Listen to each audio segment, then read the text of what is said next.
Businessman Opinion. Ya, mitra bisnis, Presiden Prabowo mengaku tidak takut dengan anjloknya pasar saham Indonesia menyusul penerapan Trump's tariff. Menurutnya, Indonesia memiliki fundamental ekonomi yang kuat, bahkan Prabowo menyindir. Orang selalu bicara kalau pasar saham jatuh, tapi ketika pasar saham naik, mereka diam saja. Apa komentar Anda mengenai komentar Presiden Prabowo ini tentang pasar saham Indonesia? Silakan 633-9160 WhatsApp 0816924924. Ini kalau namanya bursa kan ngikutnya news, ngikut fundamental. Iya. Kalau Pak Prabowo kan yang dilihat fundamental, tujuan kedepannya mau ngapain itu, ya yang dipegang beda pegangannya. Kalau bursa kan ngikutin berita, isu lah, ngikutin isu. Kalau fundamental ibaratnya nomor 2 lah, yang penting isunya gitu. Kalau presiden kita kan ngikutin fundamental, karena kan cita-citanya program Prabowo itu sih bagus-bagus sebetulnya, optimis. Kalau presidennya nggak optimis, bagaimana dengan rakyatnya kan? Presiden harus paling optimis, ditambah pengusaha juga optimis, baru lain-lain di belakangnya gitu. Makanya kan itu Pak Presiden kita itu mestinya pilih menterinya itu yang bisa kerja, jangan menteri cuman nggak bisa kerja. Contohnya Menteri Pertanian tuh bagus, jadi apa yang dikatakan Prabowo sesuai dengan di lapangan. Jangan menteri yang nggak bisa kerja, nggak punya pengalaman kerja. Ya kita yang sebagai masyarakat kan nggak, presiden udah optimis, tapi menterinya nggak bisa ngapa-ngapain, bingung gitu. Itu kan Menteri Perumahan Rakyat mau bikin 3 juta per tahun. Nah itu artinya gimana, caranya gimana itu? Mestinya kan dianalisa. Ya Muhammad ini apa nih, dianalisa menterinya, nanti penyakitnya gimana. Bukan menteri yang mau bikin sendiri, mau dibagi-bagi gitu. Bukan begitu. Terima kasih.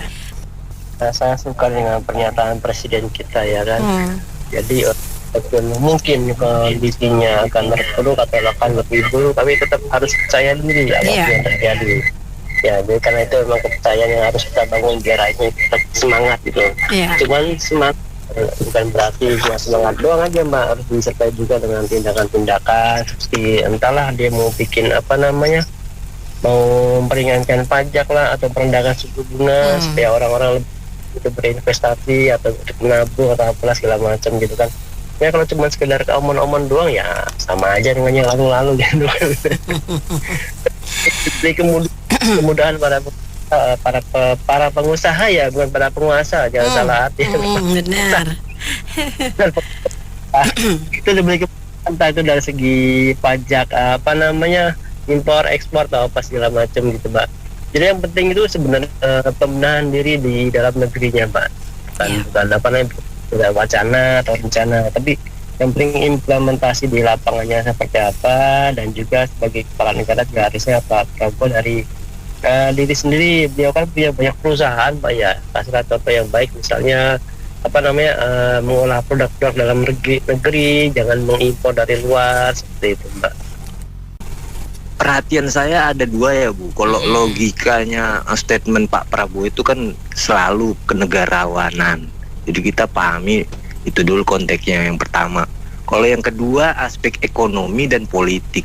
Kalau politik saya perhatikan atau masukan saya sendiri adalah ini psikologis begitu terjadi perang dunia 1, 2, dan 3. Ini yang ketiga ini, Bu, perang dunia ketiga. Psikologis yang demikian ini, situasi seperti sekarang ini yang ada di hadapan kita sekarang. Itu artinya ego sektoral lintas benua sekarang berlaku, di mana ke Swedia, Inggris itu peralihannya cukup signifikan dalam ekonomi itu sendiri.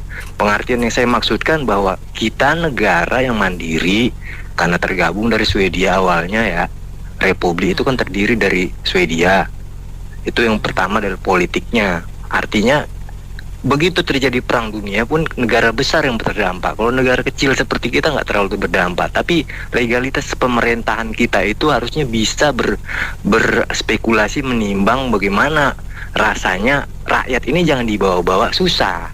Kalau seumpamanya mindset partai ketua umumnya cuma sebatas sebagai wayang lenong doang yang dia mainkan, tapi tidak regulasi yang tepat sasaran, artinya itu udah cacat mental.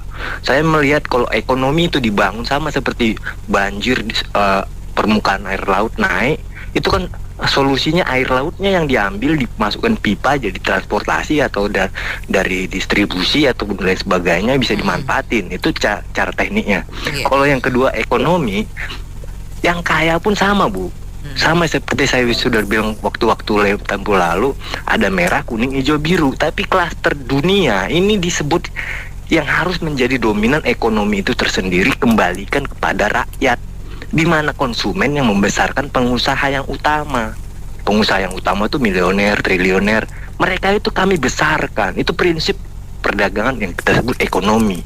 Jadi selesai dari 1, 2, dan 3, saya rasa Pak Prabowo lebih kerjanya aktif lagi, menjadi pemimpin eksekutif itu bisa menjadi teladan bagi rakyatnya, anak-anak Indonesia lain sebagainya.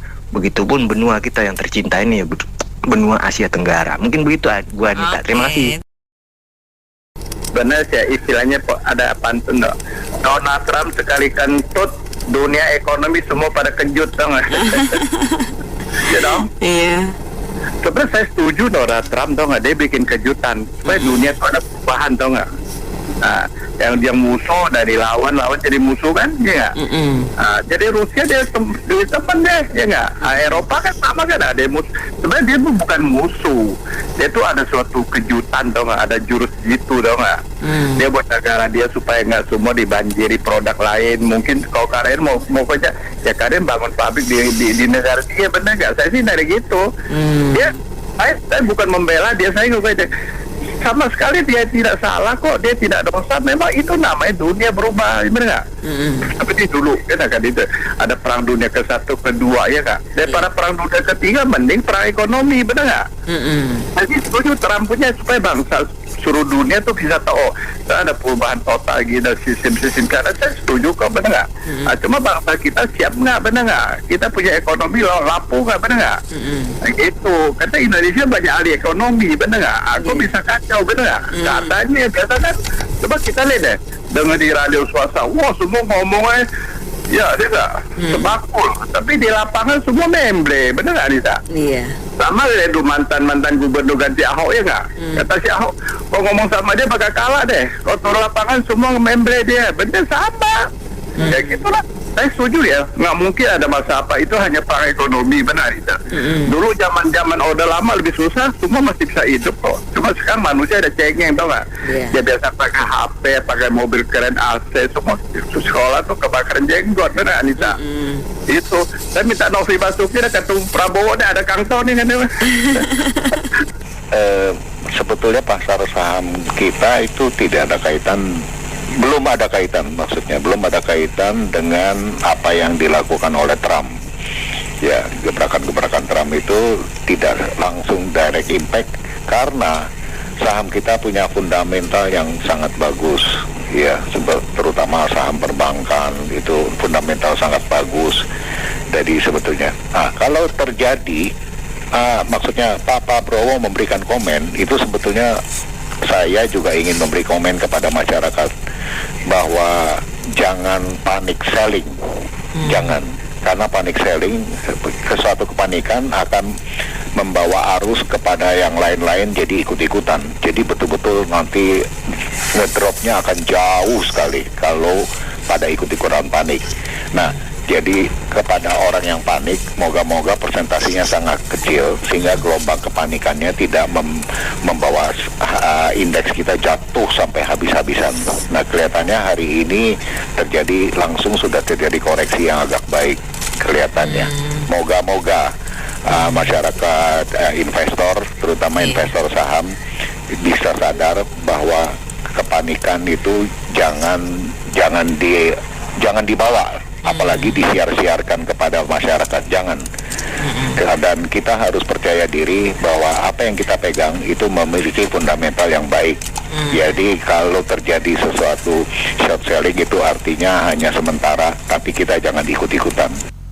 Ya, ini kan gini kok, Bumber ya. Iya. Kalau di Alkitab tuh ada peribahasa dari Salomo ya, Sulaiman bilang kesombongan adalah awal kejatuhan. Oke.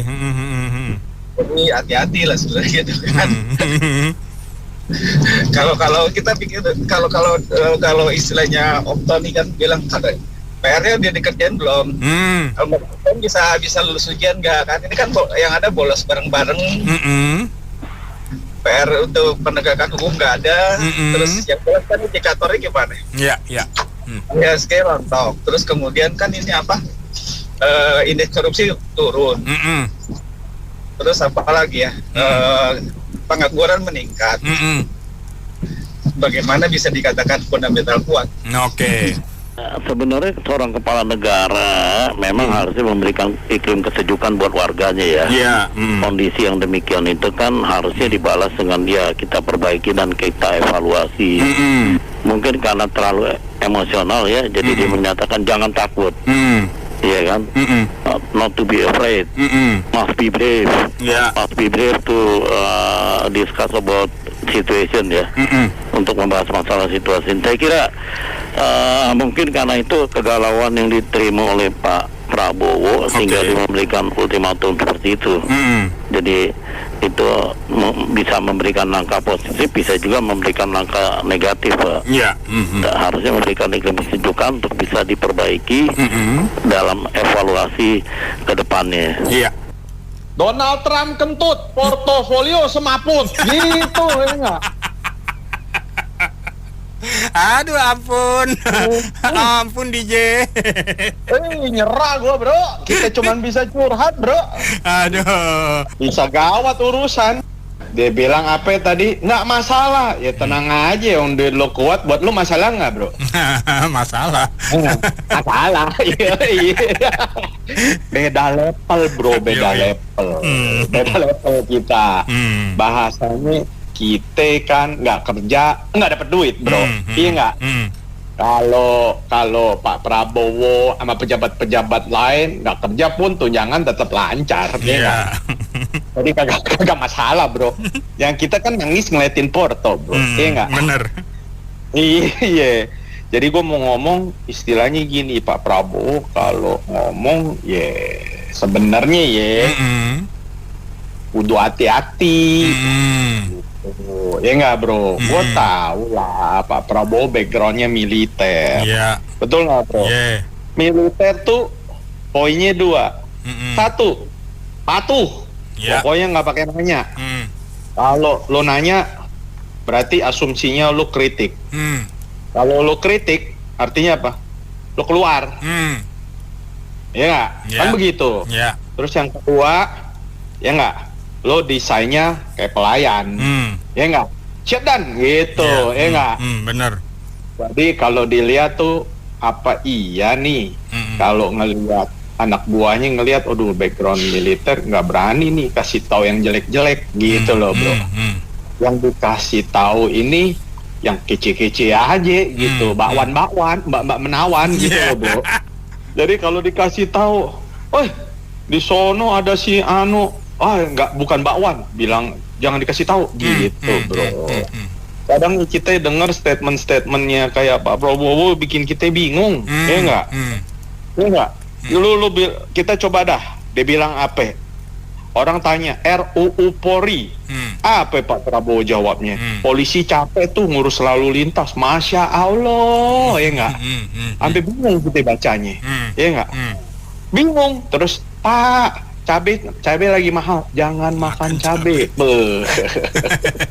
Beras mahal, Benny nggak boleh makan beras, ya nggak? Kadang bingung bro, beneran. Statementnya yang bikin kita kadang, Pak Prabowo, Bapak Presiden nih, ya nggak? Presiden buat rakyat di bawah susah masa kagak tahu sih ya. Malah gua ada baca Gue baca gue kaget nih berita. Apa ya, tau nggak? Pak Prabowo tidak setuju hukum mati untuk koruptor. Nah, gitu. Masa sih? Serius. Gue udah baca artikelnya. Baca Tapi di mana itu? ada deh. Nanti kalau itu gue terusin lah kalau. Karena gitu, gue berprinsip pada kemanusiaan. Kalau bener statementnya kayak begini, waduh, itu DPR tuh bakal macet terus tuh undang-undang. Macet. Iya. Macet Perampasan kayak aset dan lainnya gitu ya. Iya, orang Pak Prabowo udah keluarin statement begitu, gue juga kaget sih bacanya. Lah apa iya sampai kucek-kucek mata yang keluar, ada putri yang cantik gitu loh, gitu. Salah berarti mata gue picek, gue beneran lah, asli. Gue sampai, aduh, kenapa kayak begini ya? Terus apa? Pak Prabowo kasih contoh apa? Jemput Asprinya di Bengkulu, Masya Allah, anggaran negara susah. Ya nggak, lu juga tahu kali ya bro ya. Pesawat Jadi di Bengkulu. Kita ngelihatnya sampai, ya ilah, kok ya jadi begini ya negara ya. Terus ada satu statement lagi, nggak setuju TKDN. Gue juga sempat dengar tuh tadi tuh berita dari Tas FM, ya nggak? Jadi itu apa? Contoh bahwa negara kita selama ini cuma bikin aturan, habis itu implementasinya parah bro. Ya nggak? Jadi gue nggak bisa ngomong dah kalau masalah fondasi ekonomi. Mungkin ekonominya buat Pak Prabowo mah bagus, ekonomi buat nasib kita mah kagak bagus bro. Jujur aja. Iya nggak? Yang ada kalau kagak kerja kagak orang makan. Jadi gitu aja bro. Menurut saya sih ya sebetulnya kalau wawancara Pak Prabowo sama 7 jurnalis tuh kemarin, mestinya jangan nantangin Pak, ya kan? Kita kan ini situasi PHK di mana-mana ya, lagi terpuruk deh. Jangan malah ditantangin, itu kan negara besar, ya kan? Nanti George Soros ngotak-ngatik SDN tambah ambruk tuh. Itu kan kejadian tahun 9 waktu itu kan juga sempat kejadian kan. Jadi saat ya kita aja nih udah semaput ya, bangkitnya sampai bertahun-tahun tuh. Takutnya kalau kita sombong kayak gitu kan dikerjain malah sama negara besar lah. Jadi harusnya ya rendah hati, udah tahu terpuruk di mana-mana ya kan. Investor pada bubar ke negara lain, apa-apa susah, lapangan kerja susah, jangan malah yang kuat malah ditantangin, kayak gitu loh. Nah, terus saya mau kasih kritik ke Pak Prabowo nih, itu yang soal berdikari itu Pak. Apa tuh? Itu semestinya ya harus ngomongnya jangan ke rakyat aja gitu loh. Ke para menterinya, ke DPR-nya itu harus berdikari, berdiri di kaki sendiri. Yang koruptor kan banyak banget Pak, dan nggak ditangkepin kan, yang Pertamina lah ya, terus yang timah sekali itu mana kayak gitu loh. Itu kan menyangkut orang-orang terdekatnya kan, kayak gitu. Itu gimana pelaksanaannya? Terus juga ada statement yang tidak setuju hukuman mati. Waduh, itu koruptor pada kipas-kipas Pak, adem banget kayak gitu statementnya, kayak gitu. Jadi saya pikir kapan nih Indonesia bebas dari para koruptor ya? Kalau ada jaminan nggak bakalan ditembak mati kayak gitu loh, nggak bakal ditembak mati, nggak bakal dimiskinkan. Itu kan kayak pupuk Pak, statement itu tuh, pupuk tambah subur nih, dari level paling atas sampai level paling bawah. Iya Pak, itu investor asing dengar kayak gitu juga, waduh, bisa pada minggat semua tuh Pak. Iya Pak Prabowo kalau sampai bilang bahwa kasihan kalau dihukum mati lah, terus semboyan dia yang seperti semangat banget, saya kejar sampai Antartika itu, terus buktinya kemana nanti? Ya kan, nah, terus nanti orang akan nggak percaya lagi ke Danantara, jangan-jangan Danantara itu bacaan lagi. Repot ini, susah ini, benar susah. Kalau kata-kata yang sudah diucapkan tapi actionnya yang menunjukkan ke arah itu belum ada, orang pasti nggak percaya. Terima kasih, gitu aja. Kalau menurut saya sih apa yang Pak Prabowo katakan itu sih normatif ya. Nah, memang dia harus berusaha menggagahkan dirinya, menguat-nguatkan dirinya walaupun sebenarnya sudah enggak. Ya. Kemudian kan itu kan sangat klise ya kata-kata, fundamental kita bagus. Jangan takut. Fundamental kita bagus. Tiap market jatuh kan, market crash juga gitu. Jangan takut. Fundamental kita bagus. Tapi kenyataannya sebelum jatuh parah, itu IHSG juga sudah jatuh begitu. Jatuh, ada lagunya jatuh dan tak bangkit lagi. Ya sudah memang dari sono. Tapi memang dengan tarif yang DT ambil ini, canangkan itu, ya memang kan kita sudah tahu market Amerika aja ketika kita masih libur jatuhnya sudah 6% berapa gitu. Sudah ambles juga, sudah banyak ambles juga kan. Nah, artinya kan memang seluruh dunia memang ambruk memang marketnya. Nah, bahkan kalau saya waktu sebelum market buka tanggal berapa itu ya, aduh mending jangan buka dulu dah, biarin aja. Masih ambruk, sudah ketahuan, kok sudah kebayang masih ambruk ini. Oh, ambruk, iya sudah tahu memang. Nah, cuman memang kalau menurut saya memang seharusnya pemimpin-pemimpin kita ini sudah harus berkaca pada satu situasi yang genting lah. Indonesia dalam ekonomi kan genting ya.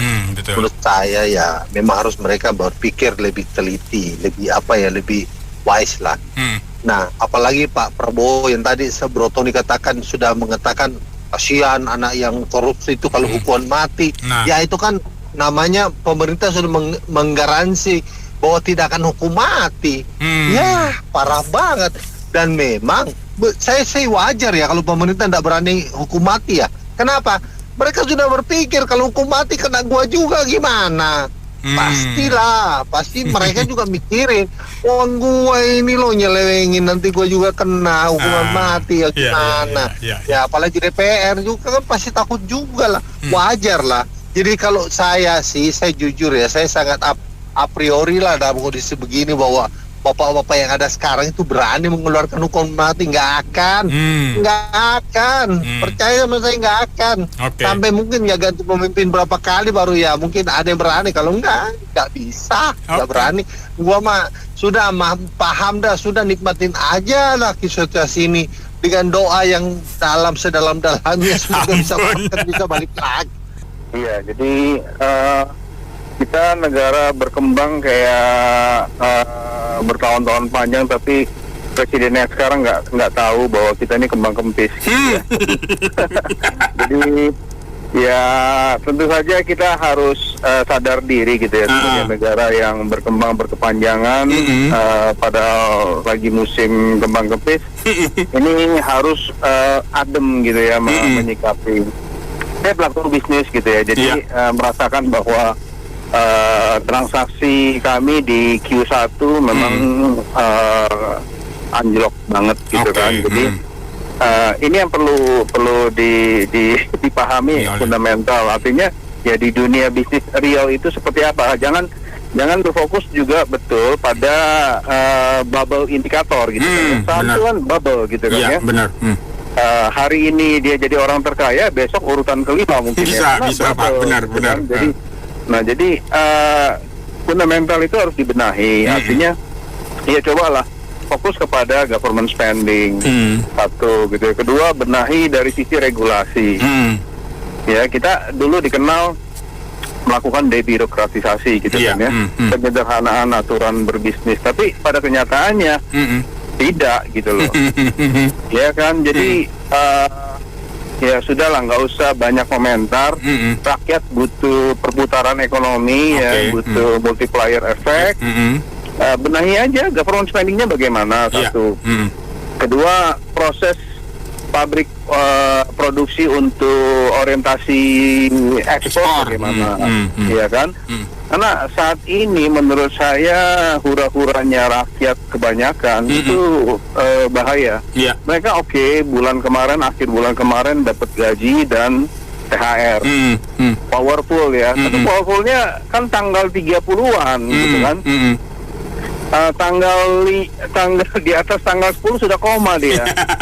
Nah, gitu kan. Jadi itu yang harus dilihat dari sisi ekonomi atau spending masyarakat. mereka saya yakin ketar-ketir nih jutaan orang yang mudik ataupun yang melakukan spending beberapa hari kemarin sekarang ketar-ketir, oh gila napas gue kekejar sampai nanti akhir April gitu kan. Ya itu saja dari saya, makasih. Ini saya juga rada bingung ya dengan Pak Prabowo ya.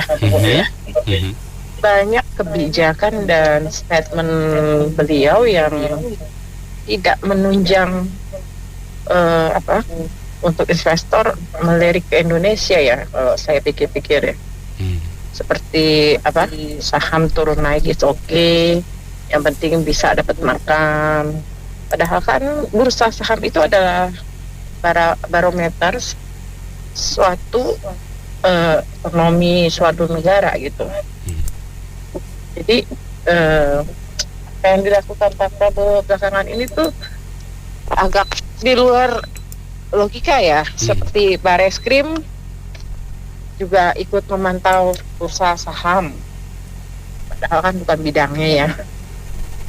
Lalu bilang kalau saham naik diam-diam aja. Saham naik nggak sampai, IHSG nggak sampai 9% dalam hitungan detik. Paling juga 2% atau 3% ya, itu juga sehari. Nah, ini kebijakan Trump juga terlalu lambat diantisipasi atau dari pemerintah seolah-olah menganggap enteng ya, saya lihatnya ya.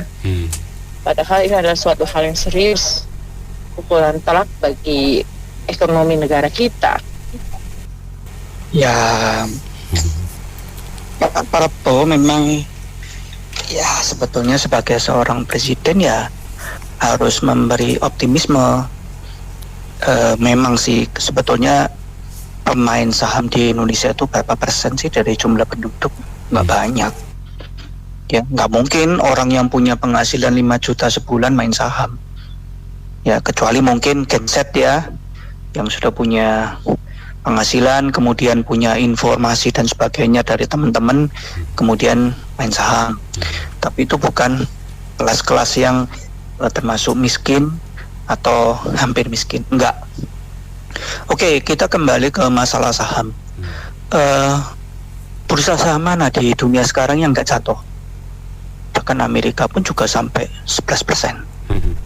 Ya, jadi apa yang dikatakan Prabowo itu benar. Ya, kalau orang cuan diam-diam aja. Coba kalau dia ribut, siapa yang datang pertama kali? Orang yang cari utangan atau tukang pajak? Ya, jadi ya di mana-mana maklum lah orang bisnis dan sebagainya. Waduh, susah sekarang dan sebagainya. Itu biasa. Cuma kalau ini kan memang ketahuan ya, kelihatan ya. Oke, jadi kalau misalnya nih banyak yang sudah ngomong macam-macam ya. Salah satu sebetulnya adalah bagaimana kita, masyarakat, pemerintah itu meningkatkan konsumsi untuk ini produk dalam negeri. Nah, salah satunya ini yang paling kita sayangkan ya, Pertamina yang seharusnya itu bisa memperkuat ya produk dalam negeri, malah kita masyarakat dikhianati. Itu salah satu contoh aja. Ya, sebetulnya banyak sekali ya, seperti masalah kesehatan. Siapa sih yang nggak tahu pejabat-pejabat tinggi Indonesia kalau sakit selalu ke negara tetangga. Kenapa?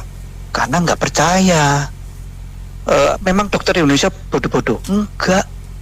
Memang alatnya nggak canggih? Enggak. Ya, tanyain aja ke pejabat-pejabat kenapa mereka harus ke sana. Saya lebih salut ke Pak Harto ya. Kalau dia ada masalah kesehatan selalu ke RSPP ya, di dalam negeri. Ya, dia nggak pernah ke Singapura atau ke negara yang lain, nggak pernah. Sebetulnya itu yang perlu dicontoh. Dan sebetulnya masih banyak ya produk-produk yang harusnya ya didukung oleh masyarakat Indonesia dan pemerintah. Nah, oke, kondisi saat ini adalah sebetulnya banyak yang harus dilakukan oleh Pak Prabowo, terutama masalah hukum. Ya, tegakkan semua yang nakal-nakal. Ya, oke, dia nggak mau menghukum mati, ya sudah nggak apa-apa, paling nggak dimiskinkan. Ya, jadi hartanya diaudit aja. Kalau misalnya dia korupsinya 1T, anggap aja lah per tahun bunganya 3% aja deh. Kali berapa, selama berapa lama, ya rampas saja untuk rakyat. Ya, nah kemudian sebetulnya proyek program makan bergizi itu bagus kalau itu bisa menggerakkan ekonomi rakyat. Ya, rakyat itu bisa menjadi supplier, tapi kenyataannya kan enggak. Ya, saya agak menyayangkan juga program-program seperti itu langsung digerakkan di seluruh Indonesia. Padahal kita tahu banyak sekali, terutama orang di Jakarta, di Bandung itu nggak butuh, anak-anak sekolah itu nggak butuh karena mereka itu mampu. Tapi cobalah misalnya di desa-desa, di daerah terpencil, di daerah pinggiran, ya. Tapi kan itu tidak dilakukan, ya mungkin namanya juga proyek mercusuar, ya program unggulan, ya harus serentak. Akibatnya apa? Banyak sekali yang tidak tepat sasaran, memboroskan keuangan, dan akhirnya apa? Banyak sekali yang harusnya perlu dibantu itu jadi terpinggirkan. Ya, jadi memang ini PR Pak Prabowo, mau negosiasi, mau impor, mau apa dan sebagainya, saya percayakanlah kan ke mereka. Mereka orang pinter, ya. Masalah nasionalisme saya nggak tahu. Ya, mereka harus bekerja untuk bangsa, negara dan rakyat Indonesia atau untuk kelompok dan pribadi, saya nggak tahu. Ya, kembali lagi ke mereka. Ini saya masih saya nungguin karena ya ini saya mesti ngomong sih, karena saya adalah pelaku pasar ekspor ke Amerika. Jadi saya tahu, saya yang pelaku yang sekarang yang sedang betul-betul real dalam situasi ini. Kalau saya nggak lebar kemana-mana lah ya, intinya gini Pak, kepada Bapak Presiden Pak Prabowo, takutlah Anda kalau harga saham kita turun dan jatuh begitu begitu dahsyatnya kita punya ini belum sampai yang terburuk loh. Ini belum sampai yang terburuk. Kita akan menghadapi yang lebih buruk lagi daripada ini untuk kejatuhan pasar saham ya. Jadi nggak bisa dibilang bahwa nggak apa-apa dan sebagainya, yang lain juga ambruk dan sebagainya. Nggak bisa Bapak Ibu. Kalau rumah kita kebakaran, satu komplek kebakaran, kita nggak bisa bilang nggak apa-apa rumah kami kebakaran karena yang lain kebakaran juga. Nggak bisa begitu Bapak Ibu. Jadi takutlah, saya garansi satu hal, semua perusahaan yang di sini, yang di Indonesia, yang mengekspor ke US, itu akan terjadi PHK jika ini tidak di-resolve. Saya jamin itu akan terjadi PHK 1000% Bapak Ibu. Kalau tidak ada kesepakatan dan kita kalah, artinya begini, sekarang ini cheap labor ini kan ada di Asia basically. China yang paling utama. China udah lupakan lah, karena Tiongkok sudah pasti full frontal dia akan berantem sama US. Nggak ada yang mau kalah satu sama lain. Jadi tinggal siapa? Southeast Asia Ibu, yaitu Asia dan Southeast Asia, yaitu siapa Bapak Ibu? Negara produsen dengan yang labornya masih cheap, masih murah. India, Indonesia, Malaysia, Vietnam, Kamboja, Laos, Myanmar, Thailand, oke kecil lah.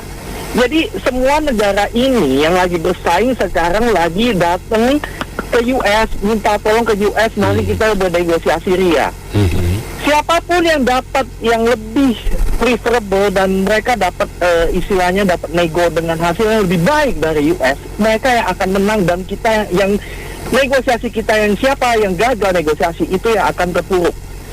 Jadi dijamin Bapak Ibu, siapapun company di sini di Indonesia yang berurusan dengan ekspor dengan US, ya, PPT, produk kayu, furniture, mainan, sebagainya, itu akan terjadi PHK jika kita tidak bisa mendapatkan hasil negosiasi yang bisa setara dengan yang lain. Kalau level playing field kita sama dengan Vietnam, Kamboja, Malaysia, kita masih tenang karena no matter what US pasti akan beli, tetap harus beli. Tapi kalau kita kalah dari Vietnam 0%, kita misalkan dikasih 20, Malaysia dikasih 0, Vietnam dikasih 0, Bapak Ibu, akan terjadi PHK itu 1000%. Order akan dialihkan ke sana. Dan itu yang saat ini yang terjadi adalah Bapak Ibu, saya kasih tahu, semua order yang ke US saat ini, ya, bagi company-company ini semua sedang di hold semua. Mereka sedang di postpone semua, menunggu reschedule. ya. Kita semua masih wait and see semua. Di sana masih wait and see, US buyer masih wait and see, di sini masih wait and see. Jadi kita masih nunggu ini hasil negosiasi ini bagaimana. Jika dalam beberapa minggu ini tidak ada hasil dan tarif ini berlaku, maka order-order yang sekarang kita sudah pegang ini either dibatalkan atau mereka akan minta pengurangan harga sebesar tarif itu, which is yang mana impossible dan akan membangkrutkan perusahaan. Jadi realnya seperti itu Bapak Ibu, kita nggak usah lebar ke kanan ke kiri, hukum, politik dan sebagainya, itu urusan PR yang lain ya. Tapi yang real kejadian seperti ini saat ini, dan saya sayangkan kalau Bapak Presiden bilang tidak takut, itu artinya satu komplek kebakaran, oh nggak apa-apa, karena yang lain kebakaran juga. Jadi kita tidak takut. Saya kasih tahu, sentimen negatif yang terjadi akibat tarif ini itu efeknya tuh domino banget. Yang terjadi adalah perusahaan-perusahaan pendukung ya, yang mensupport perusahaan-perusahaan yang mengekspor ke US itu juga akan terdampak. Itu efek domino semua, dan itu akan ada dampak ke ekonomi kita. Itu bukannya omong-omong doang, itu akan real terjadi Bapak Ibu. Jadi kira-kira itu aja pandangan saya. Semoga ada pencerahan sedikit dari semuanya, intinya gitu. Dan pemerintah kita harus gerak cepat. Kalau kita kalah dengan yang lain, dengan Vietnam yang lebih gerak cepat daripada kita, ya oke lah, kita masih libur lebaran kemarin itu Vietnam Perdana Menterinya udah gerak cepat, dia langsung ke US. Tapi yang kalau kita nggak bisa meyakinkan US, entah dengan cara apa saya nggak tahu, sudah pasti Bapak Ibu akan terjadi PHK untuk semua company yang mengekspor hasil barangnya ke US ya Bapak Ibu, asal tahu aja begitu. Oke. Saham, apa yang dikatakan Pak Prabowo itu sebenarnya juga benar gitu ya, benar dalam arti tanda kutip gitu ya. Sebenarnya saran saya adalah Pak Prabowo ini orangnya sportif, spontan, terus dia kalau salah itu langsung spontan gitu loh. Jadi kalau mau ngomong juga spontan. Celakanya di dalam kepemimpinan, apalagi dalam politik itu kan nggak bisa kayak gitu. Hal yang kecil yang sebenarnya mungkin untuk kita nggak apa-apa Mbak, tapi untuk maksudnya kepemimpinan itu nggak boleh gitu loh. Pak Prabowo ini seringnya kayak gini gitu ya. Seharusnya mendingan di mulutnya ditutup aja deh gitu loh. Kalau mau ngomong itu disusun dulu gitu loh, supaya nggak keceplosan gitu ya. Itu yang pertama. Yang kedua, sejak zaman SBY kita itu kan selalu mengagung-agungkan bursa saham kita gitu ya. Kayaknya bursa saham bagus, apa maju dan sebagainya, udahlah pokoknya kayak gitu ya. Nah sebenarnya ya, balik lagi, uang itu nggak ada nasionalismenya, uang tuh nggak kenal nasionalisme.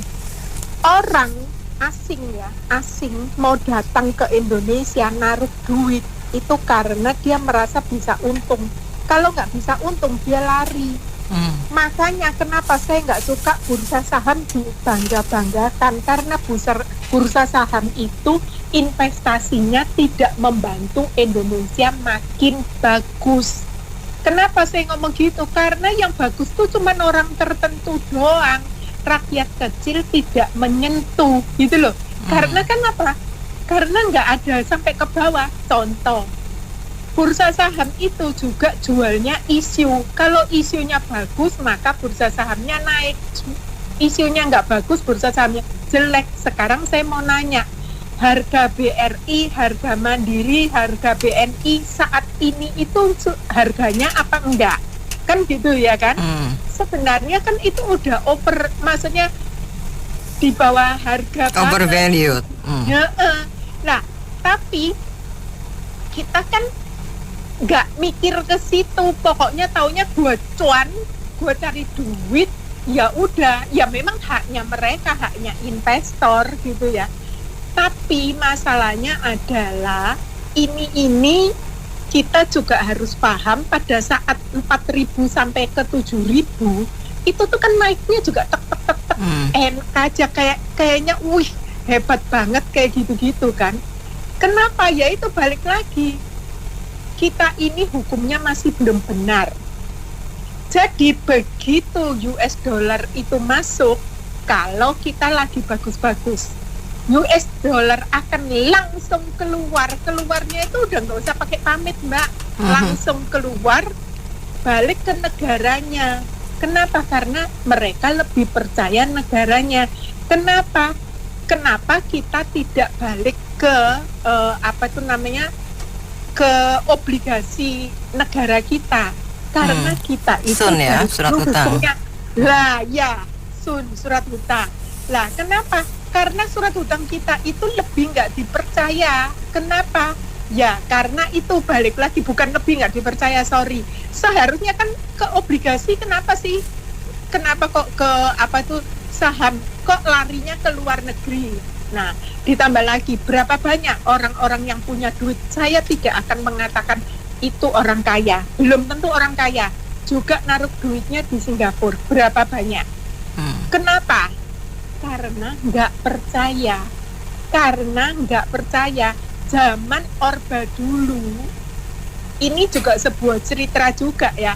Pada saat mau dievaluasi, semua itu diumumin kalangan putra-putri. Terus mereka borong, nanti dilepas, kayak gitu-gitu. Makanya ini salah satu juga yang membuat tidak percaya. Contoh juga media Tempo, saya ngomong aja deh, media Tempo itu bocor halus kan bayar toh kalau muat di situ. Lah itu juga dipercaya sama orang-orang kalau orang-orang lagi nggak suka dengan orang-orang tertentu atau daerah tertentu. Lah ini kan juga nggak bener juga kan. Contoh lagi, emangnya orang-orang lulusan Singapura itu balik ke Indonesia untuk cari duit bagus, tapi banyak Mbak yang tinggalnya tetap di Singapura dan bayar pajaknya di Singapura. Ada contohnya dan itu udah banyak. Kenapa? Karena tidak percaya dengan administrator di Indonesia. Administrator itu banyak hal ya Mbak ya. Pajak ya segalanya lah kayak gitu. Jadi balik lagi dibolak-balik itu hukum. Makanya Mbak, kalau Indonesia di ngomong nggak kaya, enggak kaya. Nggak ada orang pinter, ada. Tapi kenapa kok nggak dipercaya? Kenapa kok nggak bisa benahi hukum? Ini loh, ini yang tidak benar. Dan hukum tuh kayaknya udah dirangkul oleh kita menjadi budaya kita. Nan paling disayang oleh kita kalau hukum kita tuh carut-marut. Contoh sekarang daerah Banten, daerah Sono itu, daerah Jabar itu ya, berantem sendiri kepala daerah yang begitu berani, saya salut. Ada berapa Mbak kepala daerah yang berani kayak gitu Mbak? Ada nggak politisi lain yang berani kayak gitu? Nggak ada Mbak. Nah ini loh pengecutnya kita. Makasih. Apa ya si Bapak sampaikan hal itu, coba katanya lama mendambakan di posisi itu kan, melihat ya di bawah gimana, apa istilah tadi itu si Agung Tontu Artia. Apa statement tadi itu nggak menyakiti banyak perasaan masyarakat ya. Ya dengan gampangnya sampaikan ini no worries lah, ini everything is going to be okay gitu. Kemauan kita nih yang lagi di bawah aja, hilirisasi kita coba bangun, kelompok tani, UMKM itu kebanyakan serapannya hari ini dari TJSL, bukan hibahan kementerian, bukan hibahan yang itu luar biasa birokrasinya hari ini. Agak berat karena mereka sepertinya ingin membangun satu program sendiri. Nah yang sudah existing, yang kita lagi coba survive buat bagaimana ngedongkrak daya beli di bawah, itu kebanyakan disupport dari teman-teman yang emang lagi melakukan usaha, pelaku usaha. Harapan kita dari CSR atau TJSL-nya. Nah ketika kondisi kemarin tuh luar biasa, ada statement dia dari mulai pajaknya Trump, praktis atau taktis gitu ya, apa sih praktis atau tragis gitu ya. Iya. Itu lumayan bereaksi di bawah.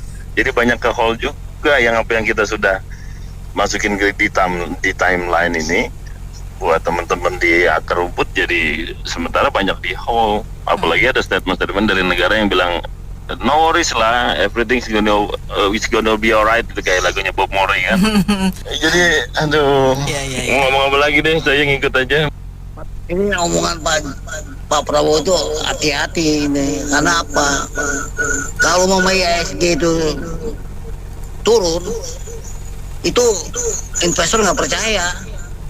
Pak Prabowo tuh harus hati-hati nih. Kemarin tuh mertuanya jatuh tuh dolar 17.000. Dan juga saya tadi dengar di TV bahwa impor bisa berbahaya. Karena dulu import belinya 15.000, sekarang harus mengeluarkan uang 17.000. Nah itu berbahaya sekali ya. Ini sangat, karena kita tuh bergantung pada impor. Kalau impornya begini, nah kenapa juga Trump tuh kok ngasih kita 32%, sedangkan Filipina kok lebih rendah dari kita. Filipina yang dibesar-besarkan itu adalah Cina. Ya, Nah kenapa kita ini kan itu masuk BRIC? Kenapa uangnya nggak dialihkan lagi ke anggota BRIC? Oh masih pakai dolar. Kan BRIC itu kan Brasilia, Rusia, Cina, Indonesia segala macam, dan juga Afrika Selatan kalau nggak salah. South Africa ya. Nah itu. Ya kenapa kita nggak bikin mata uang untuk menandingi dolar? Nah itu jadi masalah juga karena kita diam-diam kita masuk ke anggota BRIC. Nah kita sendiri itu terpincang-pincang ini menghadapi begini. Karena impor kita akan susah gitu. Terima kasih. Jadi oke. Ini kembali lagi ke talk is cheap ya. Ngomong doang murah, nggak pakai modal. Pak Prabowo di lingkungan dia doang ya, tentunya nyaman untuk ngomong itu. Tapi kenyataannya apa? Kalau indeks saham kemarin itu nggak anjlok dari pagi begitu buka udah suspend, itu perlu nggak diadakan konferensi gitu? Itu kan tujuannya kita jelas melihat memang much problem di kita ya, masalahnya banyak sekali. Kemudian dia apa yang dia ngomong seolah-olah semua udah perform, semua udah well settled. Apa benar begitu? Ini kan cuma buat kepuasan diri aja.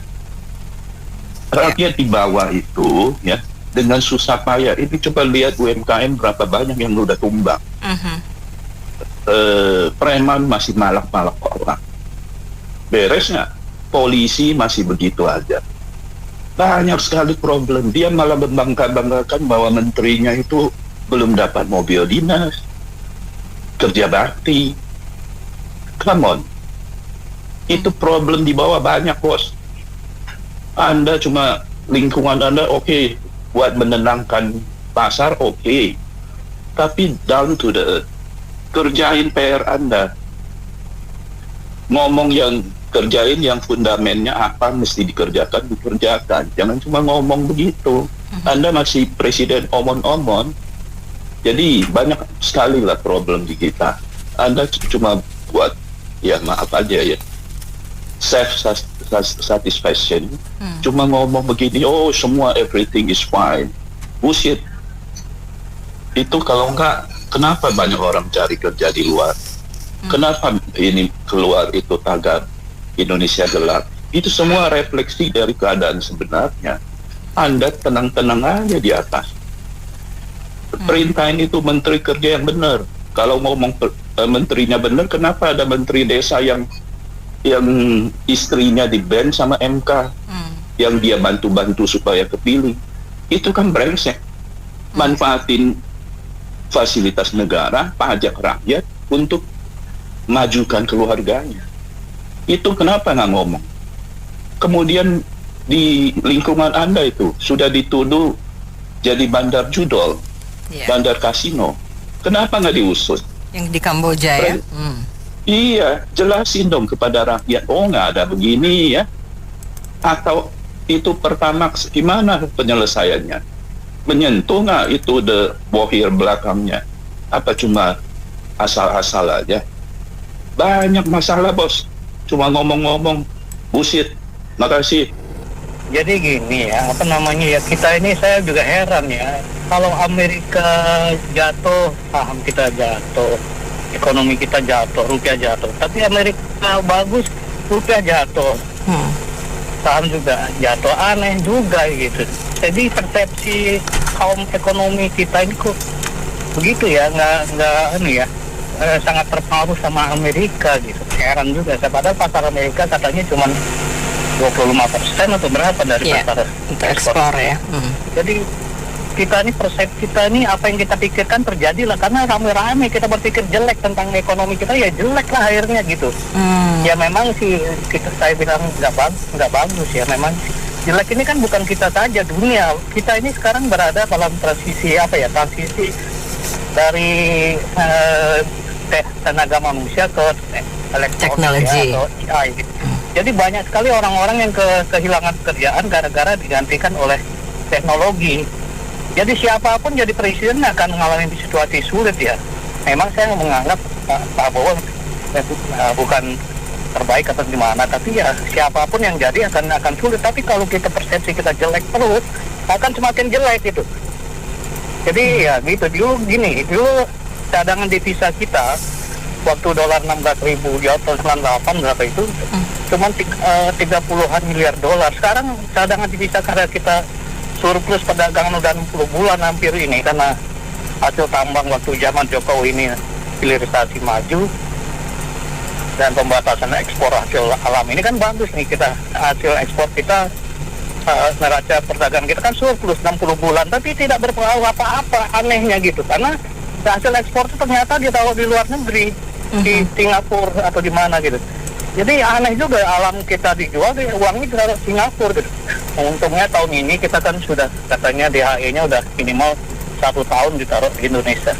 Mudah-mudahan ini akan membaik ekonomi kita kan gitu. Jadi mari kita jangan kritik berlebihan tapi nggak ada solusi. Sebenarnya siapapun jadi ini akan begini, kondisinya memang sulit gitu loh. Tapi ya kita kritik membangun sih boleh ya, untuk agar mereka semakin apa ya, terpacu ya, biar semakin termotivasi untuk bekerja untuk rakyat gitu, seperti Pak Prabowo bilang ya. Sebetulnya ya dari awal kita itu melihat kepanikan Prabowo sendiri. Maaf ya, kita komen di sini kan untuk mengkritik, membangun. It's okay. Kepanikan beliau itu kelihatan banget di awal beliau menjabat, dilantik jadi presiden, karena beliau itu membuat menteri sekian banyak itu buat apa, atau pekerjaannya tidak menghasilkan apa-apa melihat dari 100 hari pertama kan. Nah, orang di Amerika sendiri kabinetnya cuma berapa menterinya, kita sampai sama women nominnya 105 ya.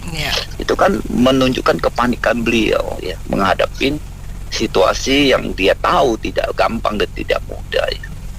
Ya memang seorang presiden itu kadang-kadang jodoh-jodohan, nasib-nasiban. Dan saya harus kasih tahu kalau beliau ini harus tenang, jangan membuka. Kita ini kalau dompetnya kosong, saya bilang saya nggak punya duit, orang pasti nggak percaya. Tapi kalau saya membuka diri sendiri, saya nggak punya duit, siapa yang percaya sama kita? Nah kemarin kan rupiah kita sempat jatuh pertama itu kan karena ada komen APBN kita menyusut, penerimaan pajak kita kurang dan sebagainya, kan di expose ke media. Harusnya kan seperti itu, dibuat tenang aja. Orang kalau udah tenang, investor kan kabur tuh. Ya dong. Saya bicara begini kan karena melihat pasarnya memang jatuh bangun selama ini dan tidak pernah tenangnya. Apalagi IHSG kita kan juga udah jatuh terus. Nah, ditambah lagi dengan kejadian yang dibikin Donald Trump itu. Jadi akibat yang dibuat Amerika seperti itu, jangankan Indonesia, yang lebih kuat dari Indonesia juga kalau ketar-ketir semuanya, ya kan. Nah, akibatnya apa? Kita ya pasti udah jatuh lagi, dan itu tidak akan cepat pulih ya. Yang bisa membuat kita tenang itu ya seperti beliau membilang, IHSG jatuh itu biasa. Memang semua orang juga tahu yang namanya indeks itu kan pasti turun naik, tapi turunnya nggak seperti itu kali ya Bu ya, Bu Nena. Nah akibatnya kan ini akan lama kembali baik, kembali itu akan membutuhkan waktu. Nah sementara sebagai pengusaha kita kalau menyimpan duit di mana yang tidak menguntungkan, pasti kita keluar lah dulu, betul. Ya kan Bu. Nah jadi ya itulah yang membuat orang ketar-ketir, bukannya ditenangkan itu dari awal. Ini kan sempat dibuat orang sudah tidak percaya keluar, sekarang tambah lagi dengan banyak seperti event momentum seperti ini kan, akhirnya kan indeks kita tambah rusak, rupiah juga anjlok ya kan. Nah, sebagai kita warga negara Indonesia sih tidak bisa berbuat banyak kecuali kita banyak nyimpen dolar aja. Tapi kalau yang kayak orang luar pasti kabur lah, buat apa dia pegang rupiah kan. Begitu, Bu. Iya, saya juga bukan maksud ingin menjelek-jelekan penguasa atau presiden atau negara dan bangsa, ya cuman saya juga setuju dengan pendapat Pak Jansen dan Pak Tony dan Pak lain-lain itu, Osman dan lain-lain ya, Pak Andreas dan lain-lain, dan Ibu yang kritik bahwa sebetulnya yang dimaksud fundamental ekonomi itu kan dasar-dasar ekonomi yang baik di makro dan mikroekonomi suatu negara. Lalu kita lihat makroekonomi dan mikroekonomi negara kita atau ekonomi real itu bagaimana, dasarnya bagus tidak. Di makroekonomi katakanlah pertumbuhan kita dihitung pemerintah 5% kemarin ya, sekarang mungkin di bawah 5% dikit atau apapun itu namanya. Akan tetapi kita harus lihat fiskal kita. Fiskal kita, keuangan berjalan gimana, keuangan negara. Katakanlah memang cadangan mata uang asing masih mencukupi, lalu cadangan mata uang lokal mencukupi. Lalu kita lihat nilai mata uang kita bagaimana, naik atau turun? Kan kita cenderung lebih ke turun ya di saat ini. Walaupun naik sedikit nanti turun lagi beberapa kali, lebih banyak turunnya. Apalagi ada gejala kebijakan Donald Trump Presiden Amerika Serikat yang tarif defisit vokal itu ternyata berpengaruh juga terhadap nilai saham kita. Setelah finansial kita lihat neraca kita perdagangan APBN itu defisit apa tidak. Kan dari zaman mantan Presiden Susilo Bambang Yudhoyono sampai zaman Presiden Prabowo saat ini kan selalu defisit di akhir tahun. Itu menandakan lalu kinerja BUMD kita bagaimana? Masih suka ada yang disuntik modal negara nggak ya? Atau uang kas negara tidak? Masih ada yang defisit tidak? Masih ada yang merugi tidak? Kan beberapa tiap tahun ada saja yang merugi dan disuntik uang kas negara atau uang pajak rakyat. Kondisi-kondisi seperti ini sebetulnya menandakan bahwa fundamental makroekonomi kita katakanlah sebagian bagus, sebagian tidak, kemungkinan seperti itu. Lalu fundamental ekonomi mikroekonomi real itu dihitung dari kesejahteraan, kemakmuran sebagian besar rakyatnya. Kira-kira menampakkan kemakmuran tidak? Kalau di negara kita kebalikannya ya, sebagian besar rakyat kita kan menengah ke bawah. Kita tadinya menengah yang banyak, tapi ternyata menengah turun jadi kelas bawah tuh banyak. Sampai sekarang juga masih belum naik ke atas. Karena PHK massal masih terus terjadi. Sehingga menciptakan kelas bawah itu banyak yang menengah ke bawah. Ini menandakan bahwa mikroekonomi real kita, kemakmuran rakyat kita mayoritas itu belum tercapai bagus. Jadi fundamental makroekonomi kita sebetulnya tidak bagus. Itu jelas kelihatan timpang dengan makroekonominya. Jika dikatakan berikutnya bahwa fundamental ekonomi kita bagus, nyatanya tidak begitu bagus. Itu ditandai dengan begitu ada kebijakan tarif resiprokalnya Trump, lalu nilai rupiah turun, bergejolak, saham bergejolak. Kalau memang fundamental ekonomi kita kuat, itu tidak begitu terpengaruh. Negara lain saja terpengaruh, fundamental ekonominya kuat. Memangnya iya? Coba periksa fundamental ekonomi mikroekonomi mereka, benarkah kuat? Karena yang diutarakan para pemerintahan di dunia itu nyatanya tidak selalu sama dengan fakta di lapangan ekonomi negara mereka, termasuk di Indonesia. Memang nyatanya seperti itu dari dulu sampai sekarang. Karena ingin menampilkan citra yang bagus gitu di suatu pemerintahan. Itulah suatu negara. Jadi rakyat sudah pada pandai, sudah pada tahu itu. Lalu gimana kalau saham itu dia rugi, dia bicara kemana-mana. Kalau saham jatuh, dia bicara kemana-mana. Tapi kalau lagi menang saham, dia diam-diam saja. Ya di mana-mana seperti itu dari dulu sampai kapanpun mungkin ya di Indonesia terutama, karakter bangsa itu kan gitu. Kalau lagi dapat untung, entah dia nanam saham atau dia menang, nilainya tadinya dia beli murah, begitu dia listing ke saham dia nilainya tinggi dia dapat untung besar. Ya dia akan diam-diam saja, tidak banyak bicara-bicara. Karena nanti kemungkinan takut dimintain sana sini, kan banyak yang minta, itu yang pertama. Yang kedua, takut flexing, pamer, kesannya flexing, pamer. Mereka takut seperti itu. Jadi akhirnya mereka diam-diam saja rata-rata. Lalu, bagaimana kalau lagi jatuh harga sahamnya? Atau sahamnya anjlok, padahal udah tanam saham investasi. Oh, jelas saja mereka akan bicara kesana kesini karena merugi. intinya itu. Kalau merugi memang selalu cerita rata-rata kepada kiri, gue rugi deh, aku rugi nih pasang saham hari ini, karena yang tadinya gue pikir bakal naik saham unggulan, ternyata tiba-tiba saham unggulan ini turun, kan gitu. Akhirnya mereka bicara, itulah sifat manusiawinya bangsa kita, rakyat kita, atau mungkin di negara lain, tapi khususnya negara kita. Ya rata-rata seperti itu. Jadi itu bukan sesuatu yang fantastis, itu biasa saja sih, itu biasa saja kalau buat rakyat Indonesia. Ya itulah kita. Kalau saya setuju dengan pikiran beberapa orang yang saya sebutkan tadi yang mengkritik, karena memang kemungkinan seperti itu. Bukan bermaksud kami ini menjelek-jelekan penguasa atau bangsa dan negara, tidak. Tapi kami hanya mengkritik biasa saja, kritik-kritik yang kalau bisa, benar kata Pak Jansen, lebih banyak perbuatan saja daripada teori-teori atau omon-omon. Perbuatan itu bukti nyata yang diinginkan rakyat, karena itu rakyat ingin bukti nyata, kemungkinan seperti itu. Mungkin kita bisa melihat flashback balik itu, apa yang dikatakan dulu pada kandidatnya, ya kita nggak mendiskreditkan seseorang dalam hal penilaian pengungkapan hak.